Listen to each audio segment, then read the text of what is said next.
ઉપર ભગવાન શ્રી રામદેવ પીર મહારાજનો સ્તંભ ઉભો થવાનો છે. જેમ કે પીરની જય,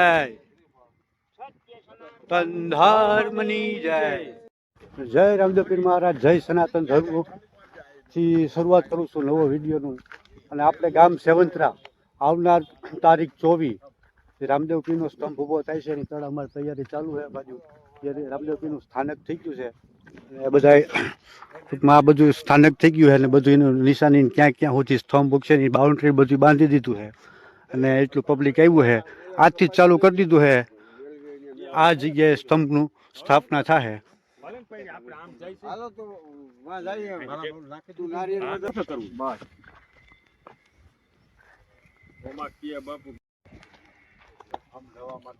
સ્થાનક થઈ ગયું છે. હમણાં શ્રીફળ વધારાઈ જાય. પીરની જય, ધર્મની જય, ડાલી બેનની જય.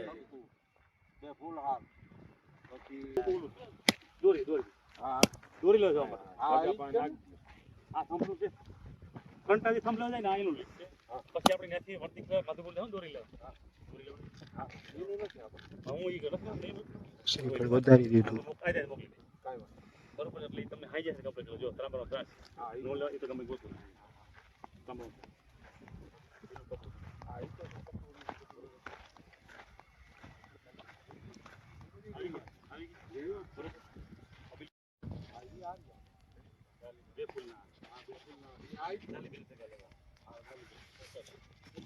પૂજન વિધિ થઈ ગઈ છે. અને આવનાર તારીખ 24ના રોજ રામદેવ પીર મહારાજનો સ્તંભ ઊભો થાય છે સેવંતરાને આંગણે. અને 23 તારીખે રાતના રામા મંડળનું પણ આયોજન કરેલ છે. તો સર્વ ધર્મપ્રેમી જનતાને સેવંતરા ગામમાં પધારવા ખાસ આમંત્રણ આપવામાં આવે છે અમારા ગામ વતી.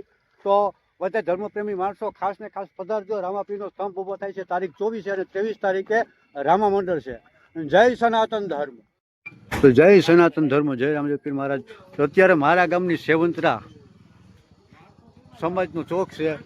અને સવારે વહેલા 3 ગાડી રામદેવ પીર મહારાજનો સ્તંભ લેવા જવાની છે. અને એક ટ્રેક્ટર છે, ટ્રેક્ટર નીકળી ગયું છે અત્યારે. આ સવારમાં વહેલા કેટલા વાગે નીકળવાના છે? સવારમાં 3:30 વાગે, 3:30 થી 4 વાગે નીકળવાના છે. 3 ગાડી છે. અહીંને 3 ડ્રાઈવર છે. પછી કઈ ગામ જવાના છે? હરંગતા. કેટલા કિલોમીટર છે અહીંથી? 100 કિલોમીટર પડે. રિટર્ન 200.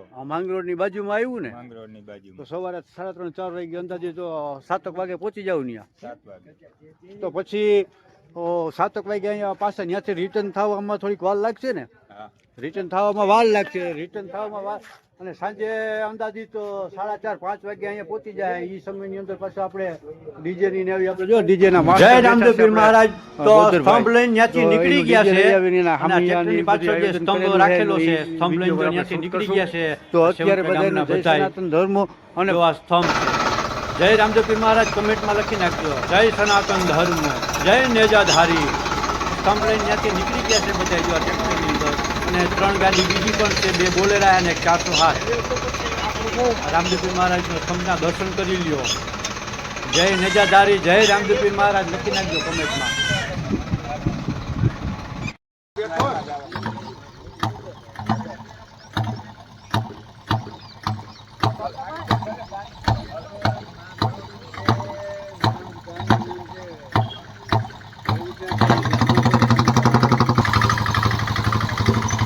આખું લોકેશન સેવંતરા ગામ, ખાખીજાળિયા રોડ. આ દુકાનનું એ આવી આપણે દુકાન છે. ગામની હોટલ જે કઈ હોટલેથી આ વાવડીવાળો રસ્તે જઈને અને સામે ગૌશાળા છે. સેવંતરાની હોટલેથી નીકળતા આ ગૌશાળા છે. આ વાડલા રોડ છે. આ વાડલાથી આવવાનું. આ ખાખીજાળિયાથી આવે. આ ઉપલેટા વાડલાથી આવે. આ રસ્તો નાની વાવડી જાય. આ ગૌશાળાએથી તમે ગોલાય છે. ગોલાઈ વળી જાવ ને એટલે સામે દેખાશે રામદેવ પીર મહારાજનું સ્તંભનું જે લોકેશન છે ને એ પાકું લોકેશન નાખી દીધું છે. હાલો, તો આ રસ્તો આપણે સેવંતરાથી જે હોટલેથી મેં બતાવ્યું ને ત્યાંથી રસ્તો સીધો આવે છે. અને આ રસ્તો આપણે રાજકોટ હાઈવે, રાજકોટથી સુપેડીથી નીચે ઉતરી જવાનું ચામુંડા હોટલેથી નાની વાવડી અને સીધું ગામ. અને આ લોકેશન છે જે લોકેશન ઉપર શ્રી રામદેવ પીર મહારાજનો મંડપ થવાનો, સ્તંભ ઊભો થવાનો છે. જો આગળ ધજા છે બરાબર એ લોકેશન ઉપર. હવે ત્યાં જઈને તમને દર્શન કરાવી દઉં એ ભૂમિ. તો આ રીતની ફરતી કોરા બાઉન્ડ્રીનો જે આપણે મારી દીધું છે રાઉન્ડ, જે આ બધું બાઉન્ડ્રી છે કે આની અંદર પબ્લિકને જવા માટેની એન્ટ્રી ના હોય. આ ફરતી કોર ગોલાઈ જે છે આખા ગ્રાઉન્ડની અંદર જે આ રીતની ફરતી ગોલાઈ મારી દીધી છે. અને વચારે જે મધ્ય બિંદુ આવે ને ત્યાં રામદેવ પીર મહારાજનો સ્તંભ ઊભો થવાનો છે. તો લોકેશન તો મેં આપી દીધું છે, પણ છતાં એક વખત તાલુકો અને ગામનું નામ કહી દઉં. રાજકોટ જિલ્લાનું ઉપલેટા તાલુકો અને ઉપલેટાથી માત્ર ને માત્ર 8 કિલોમીટર દૂર આવેલું સેવંતરા ગામ. જે ઉપલેટાથી તમે આવો તો ઉપલેટા થઈને 7 કિલોમીટર ખાખીજાળિયા આવશે. ખાખીજાળિયાથી ગોલાઈ વળી જવાની અને 1 જ કિલોમીટર નદીને ઓલા કાંઠે સેવંતરા ખાખીજાળિયા ગામ છે, નદીને આ બાજુ સેવંતરા ગામ છે. ત્યાંથી માત્ર ને માત્ર 1 કિલોમીટર દૂર થાય છે. અને રાજકોટથી આવો તો મેં તમને આગળ બતાવ્યું રાજકોટથી સુપેડી ને નાની વાવડી થઈને સીધું આ લોકેશન ઉપર તમે રોડને કાંઠે જ છે. મેં તમને આખું લોકેશન આગળ બતાવી દીધું. તો અને આ એ જ જગ્યા છે, આ એ જ ભૂમિ છે જ્યારે આવનાર તારીખ 24ના રોજ રામદેવ પીર મહારાજનો સ્તંભ ઊભો થવાનો છે અને ભૂમિપૂજન થઈ ગયેલું છે. મેં આગળ આ વિડીયોની અંદર તમે જોયું. તો અને રાત્રે 23 તારીખના રાતે રામા મંડળનું પણ આયોજન કરેલ છે અને 24 તારીખે વહેલી સવારે રામદેવ પીર મહારાજનો સ્તંભ ઊભો થવાનો છે. તો સેવંતરા ગામ વતી અને સમસ્ત સેવંતરા ગામ સર્વે ધર્મપ્રેમી જનતાને સેવંતરા પધારવા હાર્દિક આમંત્રણ પાઠવે છે. તો મિત્રો આ એ જ ભૂમિ છે, આ એ જ મધ્ય બિંદુ છે. આ બિંદુ ઉપર ભગવાન શ્રી રામદેવ પીર મહારાજનો સ્તંભ ઊભો થવાનો છે. જેમ કે આ એ જ જગ્યા છે જ્યાં આજે કોઈ વ્યક્તિ દેખાતું નથી. આવનાર તારીખ 23, 24 બે દિવસ સુધી અહીંયા મહામેદની માતી નહીં હોય. અહીંયા જે ધર્મપ્રેમી જે રામદેવ પીર મહારાજનો જે મંડપ છે, મંડપનું જેમ કહેવાય કે એની પ્રસાદી લેવા આવ્યા છે, એનો લાવો લેવા આવ્યા છે, એ અહીંયા કોઈ માણસ માતું નહીં હોય.